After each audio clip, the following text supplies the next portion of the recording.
Watching the recap, I remember the Road to Prism thing, but I completely blanked on it for my last review, so here's the breakdown. The word prism forms a pyramid with M at the bottom and P at the top. All 39 of the girls, because 2 dropped out, start at M and will make their way upwards towards rank P via votes and judge feedback. Being rank P means you will debut, so there's only 8 slots there. This is the beginning of the level station round. 9 contestants will be eliminated at the end of the round, and again, you have to sit there and wonder what the point of voting even is.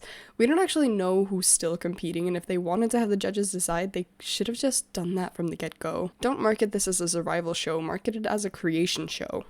The preview is also so weird because it's obvious Gabi is a producer pick, and for some reason they start the episode with an interview with her team asking who they think will be eliminated if they lose, and I have so many thoughts running around in my head about this because clearly they wouldn't all peg her for elimination unless she was doing badly behind the scenes, but this sets it up like either they underestimated her and she's the standout of the stage and they're trying to get voters outraged and supporting her, or she did badly in the stage but wasn't eliminated, so they want voters to band together to keep Gabi and drop the others, or they just want us all to start picking on a 14-year-old.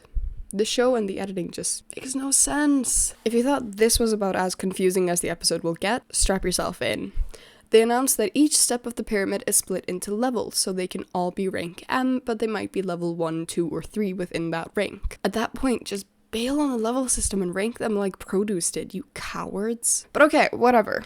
From level 3, they'll promote 4 and eliminate 2 contestants. From level 2, they'll promote 3 and eliminate 3. And from level 1, they'll promote 2 and eliminate 4, coming out to 9 promotions and 9 eliminations. This show is driving me insane because they're doing a second theme song after Universe called Ticket to You to determine the levels, and they get 30 minutes to prepare. I've always thought this level of evaluation is strange because you won't actually see their real skills in just 30 minutes. At least give them a day, come on. I don't have a lot to say on the evaluation itself, so I'll just list the ranks. The high rank, or level 3, consists of Kim Subin, Kim Soojeon, Niji, Bang Yuna, Baeram, Alicia, Odaeun, Yuri, Lee Soo-vin, Lee Eun-chae, Lee Hoo-ran, Im So-won, Jin Hyun-ju, and Hwang Si-in. Average age, 15.86. Average rank, or level 2, consists of Gabi, Gu Gyeoryeon, Kwon Chae-won, Kim Soo-min, Nana, Nako, Baeharam, Oh Yuna, Lee Sun-woo, Jeon Jin-young, Jae-la, Chae Hae-rin, and Kotoko. Average age, 17.46. Finally, in the low rank, or level 1, we have Kwon Eun-hyung, Narumi, Riel, Minari, Vanessa, Park Ye-won, Aya Natsumi, Yona, Idota Yui, Jang Soo-ah, Jelly Danka, and Ho Seung-bin. Average age, 17.75. I just gotta say, I don't understand putting mics on them if they're not performing the signal song live. Anyways, the second part has them competing within their levels in a team battle, which is what the whole promotion versus elimination was about. We're starting with the average teams. They bring on producers to rearrange K-pop songs, and Adora, who doubles as one of the judges, rearranged Jewelry Superstar, along with her partner and vendors, Nico, into more of a band sound with some jazz influence. The other producers, Papermaker, rearranged Boa's Girls on Top. I don't know how to describe the genre, but something like trap, kind of a cool hip-hop vibe. And yes, that is the same Girls on Top that inspired Got the Beat's name. Superstar team, consisting of Kwon Chae-won, Nako, Chae Hae-rin, Kim Soo-min, Kotoko, and Oh Yuna, named themselves Twinkle. Girls on Top team, consisting of Gabi, Nana, Jae-la, Baeharam, Jeon Jin-young, Lee Sun-woo, and Gu Gyeoryeon, call themselves Attention. Twinkle team goes first. The biggest storyline told for Twinkle is the parts distribution, which is pretty normal. That tends to be a source of conflict.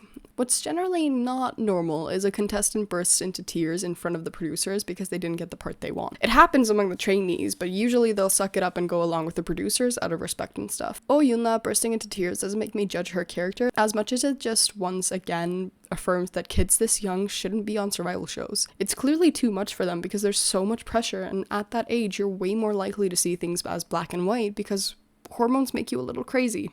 Objectively speaking, I don't find anything entertaining about seeing kids cry over and over again, especially about things that will happen over and over again if they debut. I don't know, just hammers in how messed up the show's age range is, I guess.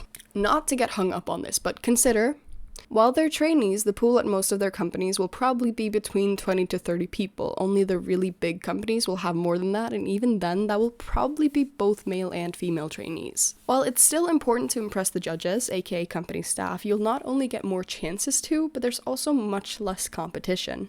Now multiply that by a factor of 2 to 10 depending on the show. It's just not healthy for them. This episode made me feel bad for Chaewon because it really highlights how not getting the right training from the start sets you down on the wrong path. They discovered that her singing style is bad, it's full of bad habits, and they attempt to fix it, but it makes her worse at other things. She's been singing like that for 7 years as a professional, and now she's suddenly told to fix that, and it distracts her from everything else, understandably. They should have considered maybe bringing this up before the filming break so she could work on it then. I am noticing a pattern in Kim Soo-min though, that she's a good leader when she steps up to the plate, but she has an issue with actually speaking up and offering support to the leader. Maybe they cut it out in editing, but the way it's framed is very similar to the Soojin issue last time. But here, it's not that the leader isn't prioritizing the team, but Eunchae is clearly having a hard time keeping everything straight at this point, and she needs someone to let her guard down.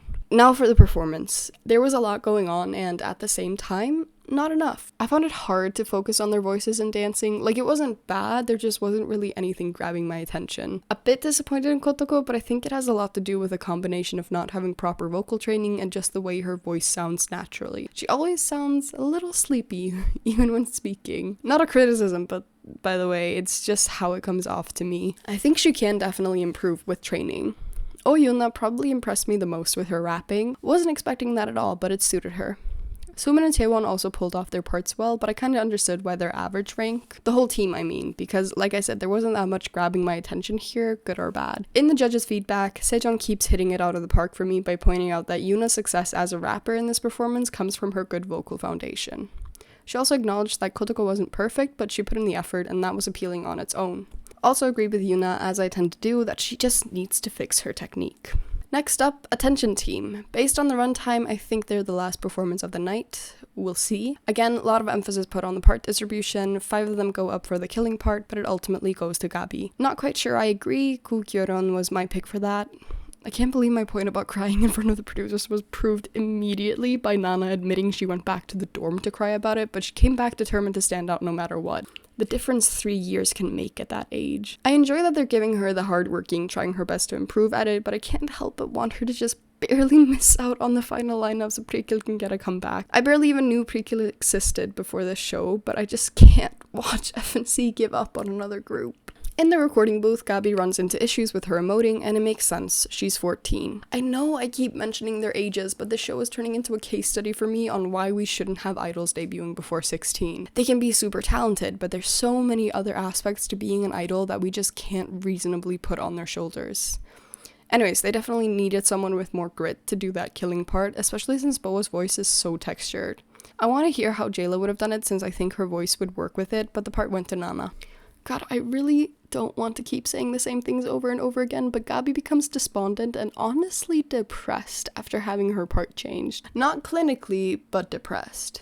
It's genuinely painful to watch because, again, they're just kids and every emotion at that age is multiplied by 10 and negative emotions are multiplied by 50. I understand how difficult it is to set your feelings aside for the group under those circumstances, but it's just more proof that this show shouldn't be comprised of mainly underage contestants. No survival show should. If you compare this with shows like Produce 101, 48, even Girls Planet, it becomes so clear that many of the contestants there were dealing with the same things, but they either powered through or talked through it with their team or roommates after practice. It's a level of maturity that a 14-year-old shouldn't be expected to have. Point being, I just feel bad for her. That brings us to the performance. I'm hoping Gabi proves us wrong. I wonder if the producers were told to make the intros extra long.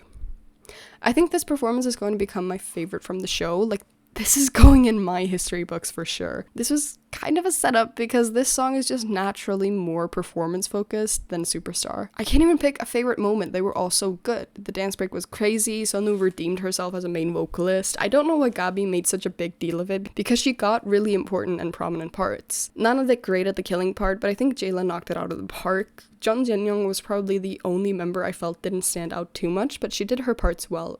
No complaints. Bae-haram was amazing, and Gu Kyoryeon, why has this girl gotten so little emphasis put on her? She tore it up! All the members of this team were knockouts, and they're my winners for sure. When Hyoyeon said they felt like a group that had already released a few albums together, I was immediately reminded of the boys. That's what this stage felt like to me. All the judges agreed with me, by the way. This was an overwhelmingly great performance as both a team and as individuals, and that's what we want. Unsurprisingly, attention takes the win. I hope Twinkle don't feel too bad because this just wasn't a fair fight. However, out of the 7 incredible performers, only 3 will pass. Nana is the first to rise, followed by Gulkyeon. The final pass goes to Beiharam, and I can't be mad, all of them would have been valid choices. But then comes the difficult part. 3 members have to be eliminated from Twinkle. I don't know why, but I started to get nervous before the announcement. I feel like this has to be so much worse than the regular survival show elimination. Nako is the first one out, followed by Chae-Hyerin, and finally Kwon Chae-won. Somebody had to go, but I have to admit, Nako is the only one I understand because I quite liked Hyerin and Chae-won in this stage. I was honestly preparing myself for Kotoko and Hyerin, so I'm really disappointed to see Chae-won go.